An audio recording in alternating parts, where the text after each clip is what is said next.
प्रकाश संश्लेषण पादपों के अंदर भोजन प्राप्त करने की एक क्रिया होती है जिसके बारे में हमने पढ़ा। हम पढ़ रहे हैं न्यूट्रिशन।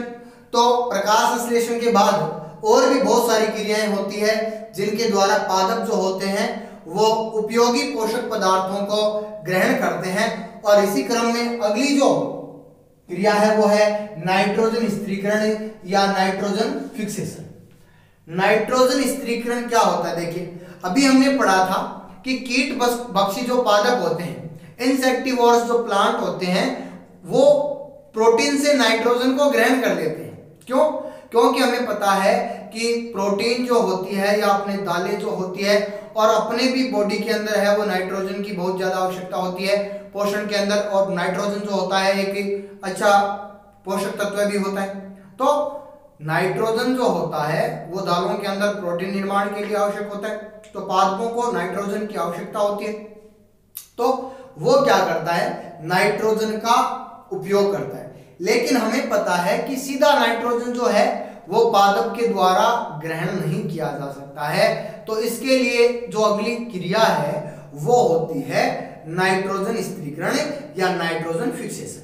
देखिए, सबसे पहले कि नाइट्रोजन फिक्सेशन क्या होता है, नाइट्रोजन स्थिरीकरण क्या होता है। तो अपन कहते हैं कि नाइट्रोजन का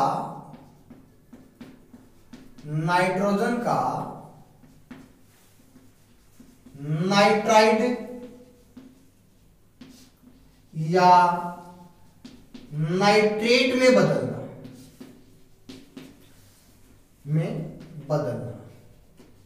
या अपन कह सकते हैं नाइट्रोजन का नाइट्रोजन के कंपाउंड में यौगिकों में बदलना भी क्या कहलाता है? नाइट्रोजन स्थिरीकरण कहलाता है। ठीक है, नाइट्रोजन का नाइट्राइड या नाइट्रेट के अंदर बदलना जो होता है वो कहलाता है नाइट्रोजन स्थिरीकरण। ठीक है, पादपों के पोषण के अंदर अपने स्वपोषी विषमपोषी पढ़ा, स्वपोषी के अंदर प्रकाश संश्लेषण पढ़ा और उसके बाद ये भी जो नाइट्रोजन स्थिरीकरण है वो भी एक स्वपोषी पोषण का ही भाग होता है। ठीक है, देखिए, नाइट्रोजन स्थिरीकरण प्रकाश संश्लेषण के अंदर जो है वो कार्बोहाइड्रेट का निर्माण क्या होता है? रिडक्शन होता है। वैसे ही नाइट्रोजन का नाइट्राइड या नाइट्रेट में बदलना भी क्या है? रिडक्शन है।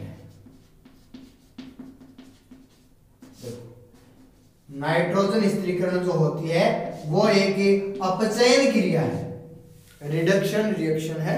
यह एक अपचयन क्रिया होती है और इस क्रिया के अंदर हमें पता है कि एंजाइम जो होते हैं जिनको हम बोलते हैं जैव उत्प्रेरक, बायोकैटालिसिस, और एंजाइम जो होते हैं वो एक कैटालिसिस की तरह, उत्प्रेरक की तरह क्रिया को बढ़ाने का काम करते हैं। हमारे शरीर में भी पोषण जो होता है उसके लिए एंजाइम आवश्यक होते हैं, क्योंकि तभी तो इतने जल्दी भोजन का पाचन कर देते हैं।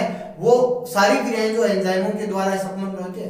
तो नाइट्रोजन को नाइट्राइड या नाइट्रेट में बदलने के लिए भी और कुछ एंजाइम जो होते हैं वो जरूरी होते हैं। तो यहां पर नाइट्रोजिनेज, नाइट्रोजन स्थिरीकरण के अंदर जो एंजाइम होता है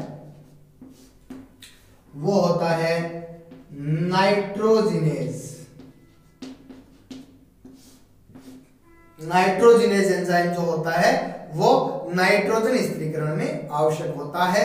नाइट्रोजन का नाइट्राइड या नाइट्रेट में बदलना कहलाता है नाइट्रोजन स्थिरीकरण, नाइट्रोजन फिक्सेशन। यह एक रिडक्शन होती है, अपचयन क्रिया होती है। और एंजाइम जो होता है जो नाइट्रोजन को नाइट्रेट या नाइट्राइड में बदलते हैं वो होते हैं नाइट्रोजिनेज एंजाइम। पादपों में पोषण के बाद हम चर्चा करते हैं जंतुओं में पोषण, न्यूट्रिशन इन एनिमल्स। देखिए, हमने शुरू में चर्चा की थी कि जो न्यूट्रिशन होता है, पोषण जंतुओं के लिए क्यों आवश्यक होता है? क्योंकि जितनी भी अपनी मेटाबॉलिज्म होती है हमारे शरीर की, सभी एक एक कोशिका की यदि अपन बात करें, एक एक सेल की यदि अपन बात करें, तो उसको एनर्जी की आवश्यकता होती है। नई कोशिकाओं का चाहे निर्माण हो या पुरानी कोशिकाओं का मरम्मत हो, यहां तक कि मरी हुई जो डेड सेल्स होती है उनके निपटान के लिए भी एनर्जी की आवश्यकता होती है। तो जंतुओं में पोषण उनकी जो मेटाबॉलिज्म है उनके लिए आवश्यक होता है। देखिए, जंतुओं में जो पोषण है वो 3 प्रकार से होता है। जंतुओं में 3 प्रकार से, सभी जो जंतु होते हैं वो मुख्य रूप से 3 प्रकार से पोषण करते हैं। एक होता है पूर्णभोजी पोषण, पूर्णभोजी पोषण, या इसको बोलते हैं होलोजोइक न्यूट्रिशन, होलोजोइक न्यूट्रिशन, पूर्णभोजी पोषण या होलोजोइक न्यूट्रिशन। अगला है परजीवी पोषण, परजीवी पोषण, इसको बोलते हैं पैरासाइटिक न्यूट्रिशन, पैरासाइटिक न्यूट्रिशन। पहला है पूर्णभोजी पोषण, दूसरा है परजीवी पोषण जिसको बोलते हैं पैरासाइटिक न्यूट्रिशन, और तीसरा है मर्तोपजीवी, मर्तोपजीवी या सेप्रोसाइटिक न्यूट्रिशन। जंतु जो होते हैं वो 3 प्रकार से है वो भोजन ग्रहण करते हैं। सबसे पहला जो तरीका है वो होता है पूर्णभोजी, अगला है परजीवी पोषण और अगला है मर्तोपजीवी। देखिए पादपों के अंदर भी परजीवी और मर्तोपजीवी तो था। परजीवी का मतलब होता है दूसरे जीवों से भोजन ग्रहण करना, और मर्तोपजीवी का मतलब होता है सड़े गले पदार्थों से भोजन प्राप्त करना। तो फिर ये पूर्णभोजी पोषण क्या होता है? होलोजोइक न्यूट्रिशन देखो क्या होता है। होलोजोइक जो न्यूट्रिशन होता है उसके अंदर पहले ग्रहण किया जाता है फिर पाचन किया जाता है। पूर्णभोजी पोषण जो होता है उसके अंदर पहले भोजन को ग्रहण किया जाता है और फिर पाचन किया जाता है उसका, ठीक। इसके भी पूर्णभोजी पोषण के भी कई प्रकार होते हैं, जैसे अपन कह सकते हैं शाकाहारी, ठीक है, इसको बोलते हैं हर्बीवोरस, हर्बीवोरस। अपन बोल सकते हैं मांसाहारी, कॉर्निवोरस, सर्वाहारी, ओमनिवोरस, और एक होते हैं अपमार्जक। शाकाहारी, मांसाहारी, सर्वाहारी, और एक होते हैं स्केवेंजर्स, स्केवेंजर्स। ये होते हैं पूर्णभोजी पोषण, यानी ये जो जीव होते हैं ये पहले तो भोजन को ग्रहण करते हैं फिर अपने शरीर के अंदर उसका पाचन करते हैं, और इनको कई भागों के अंदर बांटा गया है। हर्बीवोरस शाकाहारी, कॉर्निवोरस मांसाहारी, ओमनिवोरस सर्वाहारी, और जो अपमार्जक होते हैं यानी जो निपटान करते हैं। देखिए इनके बारे में यदि अपन बात करें तो शाकाहारी हमें पता है जो शाकीय पदार्थों को खाते हैं, जैसे अपन कह सकते हैं खरगोश, हिरण, ये जो होते हैं ये शाकाहारी होते हैं। मांसाहारी की यदि अपन बात करें तो शेर तो होता ही है मांसाहारी, ठीक है, और अपन कह सकते हैं चीता, ये मांसाहारी होते हैं। सर्वाहारी की यदि अपन बात करें तो कुत्ता होता है और मनुष्य होता है, ये सर्वाहारी होते हैं। अपमार्जक जो होते हैं स्केवेंजर्स जो होते हैं, ये देखिए अपमार्जक इनको क्यों बोलते हैं, क्योंकि ये जो है वो मरे हुए जो जीव होते हैं उनके निपटान का कार्य करते हैं। मरे हुए जीवों के निपटान का कार्य जो करते हैं वो अपमार्जक करते हैं। तो इनके अंदर अपन कह सकते हैं कि जैसे सील जो होती है या जो गिद्ध पक्षी होता है, या अपन कह सकते हैं सूक्ष्म जीव, बहुत सारे सूक्ष्म जीव जो होते हैं वो स्केवेंजर्स होते हैं, निपटान का कार्य करते हैं। तो ये होता है पूर्णभोजी पोषण। पहले भोजन को ग्रहण किया जाता है फिर उसका पाचन किया जाता है। 4 प्रकार के जो जीव होते हैं इसके अंदर, शाकाहारी होते हैं, मांसाहारी होते हैं, सर्वाहारी होते हैं और अपमार्जक इसके अंदर होते हैं। अगला है परजीवी पोषण, पैरासाइटिक न्यूट्रिशन। देखो परजीवी दो प्रकार से प्राप्त करते हैं, एक तो ये बाहर से जीव के शरीर के बाहर से भोजन प्राप्त करते हैं, और एक जो ये होते हैं वो जीव के शरीर के अंदर जाकर अपना भोजन है वो प्राप्त करते हैं। तो अपन कह सकते हैं परजीवी जो होते हैं वो भोजन के लिए दूसरे जीवों पर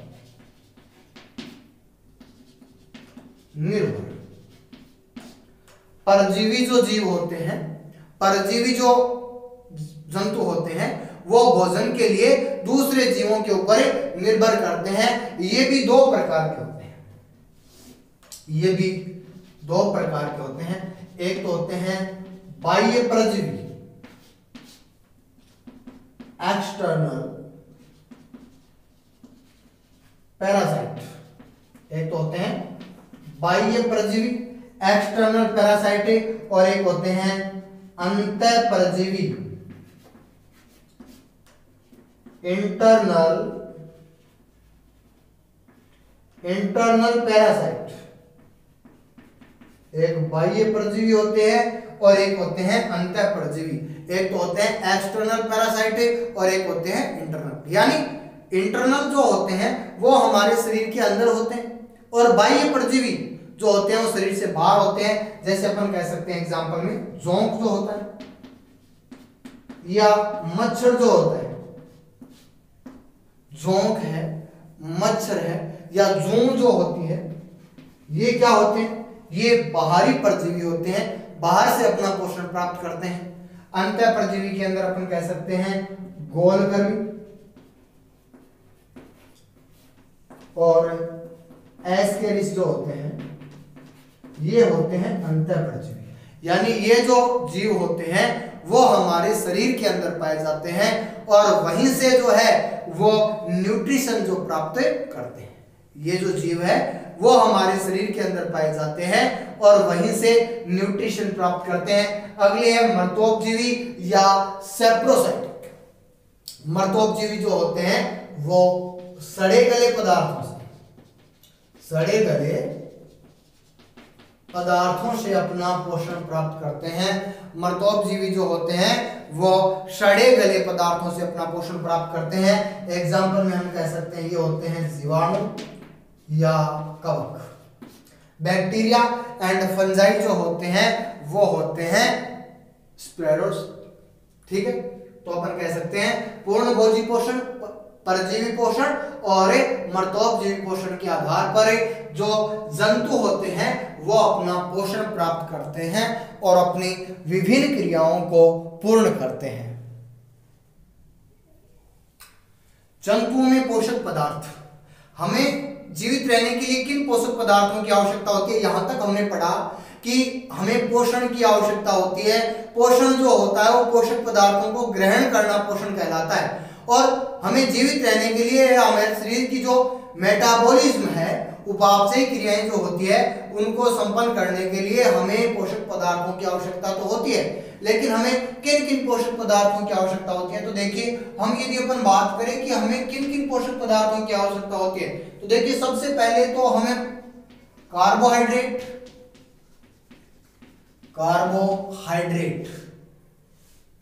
आगे यदि दूसरा प्रोटीन,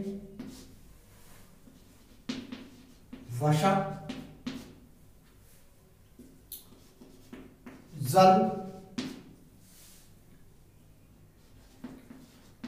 विटामिन,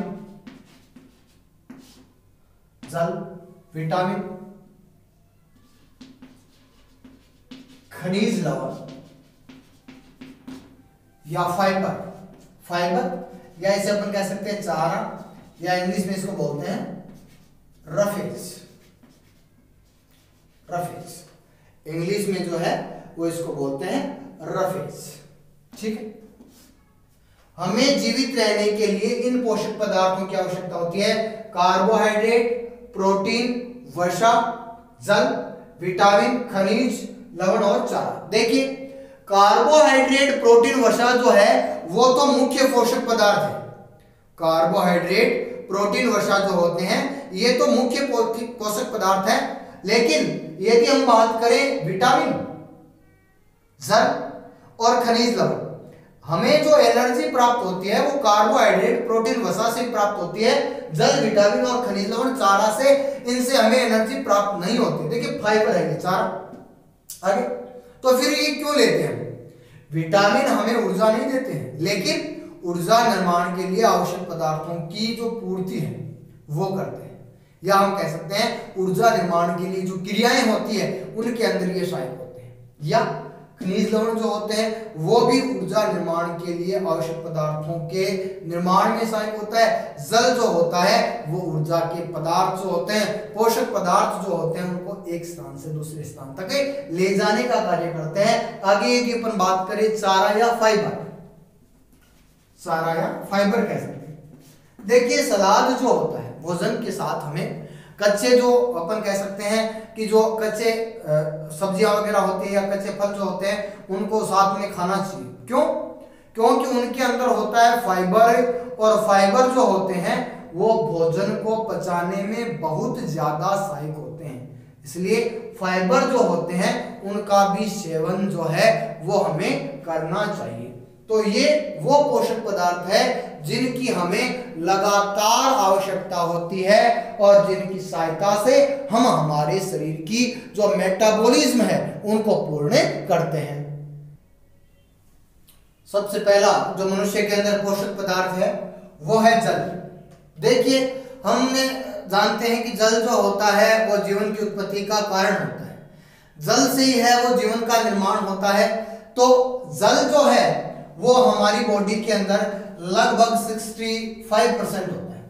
हमारी बॉडी के अंदर लगभग 65% जो होता है वो जल होता है, और जिसमें से 70% जो होता है वो प्रोटोप्लाज्म का निर्माण करता है। 70% जीव द्रव्य का निर्माण करता है। हमारे शरीर के अंदर लगभग 65% जो है वो वाटर होता है, और उसका लगभग 70% जो होता है वो जीव द्रव्य का प्रोटोप्लाज्म का निर्माण करता है। देखिए जो वाटर होता है, जल जो होता है वो हमें एनर्जी नहीं देता है, ये हमें ऊर्जा नहीं देता है, लेकिन फिर भी हमारे जीने के लिए ये आवश्यक होता है। कैसे? तो उसके देखो कुछ कारण है। वाटर जो होता है, जल जो होता है वो हमें एनर्जी नहीं देता है, लेकिन फिर भी ये हमारे लिए आवश्यक है। क्यों? क्योंकि हमारे शरीर के अंदर जो ब्लड होता है, रुधिर, मूत्र है, पसीना है, या अपन कह सकते हैं लसिका का जो निर्माण होता है वो जल के कारण ही होता है। और अब अपन जान सकते हैं कि भाई ब्लड जो है वो हमारे लिए कितना इंपॉर्टेंट है बॉडी के लिए, तो वैसे ही जो वाटर है वो भी हमारे लिए उतना ही इंपॉर्टेंट है। आगे यदि अपन बात करें तो ये एक उपापचयी पदार्थ है, मेटाबॉलिक पदार्थ है। हमारे शरीर में उपापचयी क्रियाएं क्या होती है? मेटाबॉलिक जो क्रियाएं होती है वो क्या होती है? जो हमारे जीवित रहने के लिए आवश्यक होती है। तो उपापचयी पदार्थ का मतलब ये हो गया कि ये जो जल जो होता है वो हमें जीवित रहने के लिए आवश्यक होता है। उसके बाद यदि अपन बात करें तो ये हमारे शरीर के अंदर एसिड बेस, अम्ल क्षार संतुलन का जो काम होता है वो हमें पता है किडनी के द्वारा किया जाता है, लेकिन उसको संतुलन करने का काम कौन करता है? तो वो करता है अम्ल क्षार संतुलन का काम करता है जल। अभी जैसे ये क्वेश्चन आया था वुमेन सुपरवाइजर के अंदर कि अम्ल क्षार संतुलन का काम किस अंग के द्वारा होता है, तो वो होता है किडनी के द्वारा, लेकिन वहां पर अम्ल क्षार संतुलन करने का काम जो करता है वो करता है जल।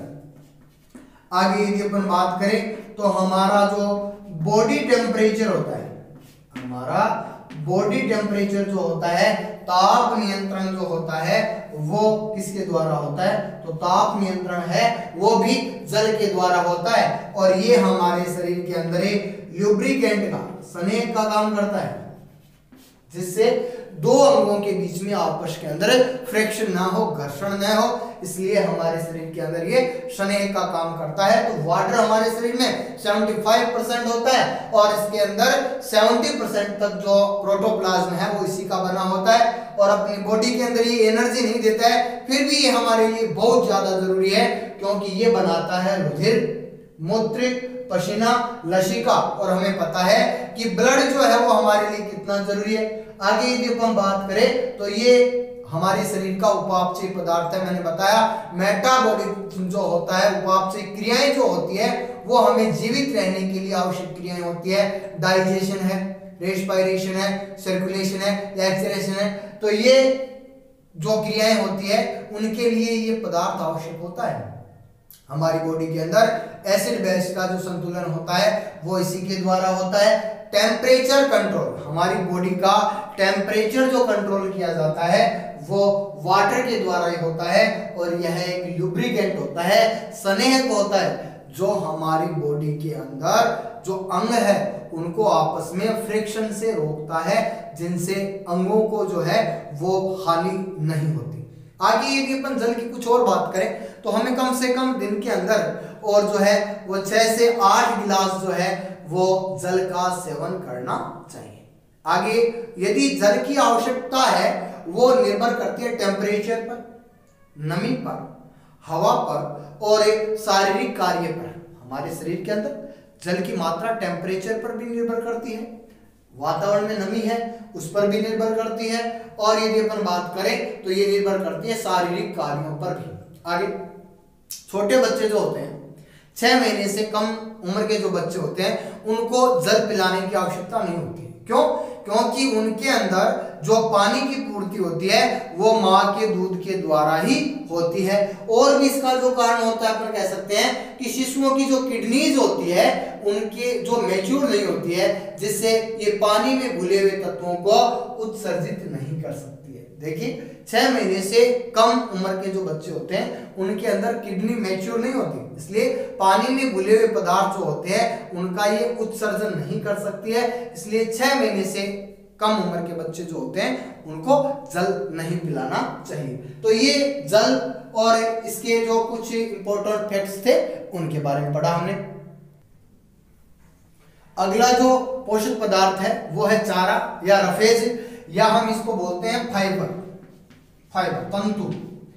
देखिए चारा जो होता है, रफेज जो होता है वो खुद अपाच्य होता है, इसका हमारे आंतों के अंदर पाचन नहीं होता है, लेकिन ये भोजन को पचाने के अंदर सहायक होता है।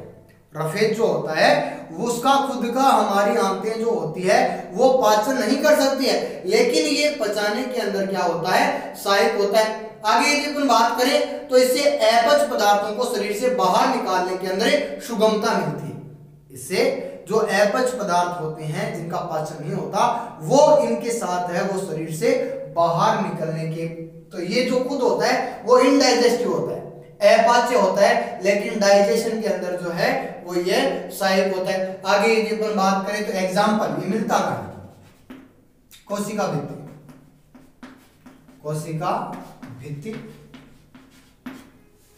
कोशिका भित्ति में हमें पता है सेलुलोज पाई जाती है।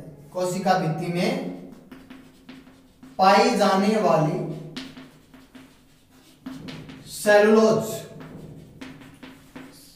ठीक है, हम जो है वो इसको सब्जी के रूप में ग्रहण करते हैं, फल के रूप में ग्रहण करते हैं, और पत्ती के रूप में है वो इसको ग्रहण करते हैं। और ये जो रफेज होता है, चारा फाइबर जो होते हैं वो खुद अपाच्य होते हैं, लेकिन हमारे शरीर के अंदर भोजन को पचाने का काम करते हैं, और जो अपाच्य पदार्थ होते हैं जिनका पाचन नहीं होता है उनको और ये निकालने में भी सहायक होते हैं। इसलिए हमें भोजन के साथ जो सलाद है उसका, कच्चे जो फल होते हैं, कच्ची जो सब्जियां होती है उनका सेवन का यही मुख्य कारण होता है, जिससे भोजन का आसानी से पाचन हो जाए। देखिए जिस भोजन के अंदर जो रफेज है वो अधिक मात्रा में होता है उस कंडीशन के अंदर जो कब्ज की समस्या होती है वो नहीं होती है, भोजन का पाचन जो होता है वो आसानी से हो जाता है। और यदि अपन बात करें तो मानव की आंत जो होती है वो रफेज का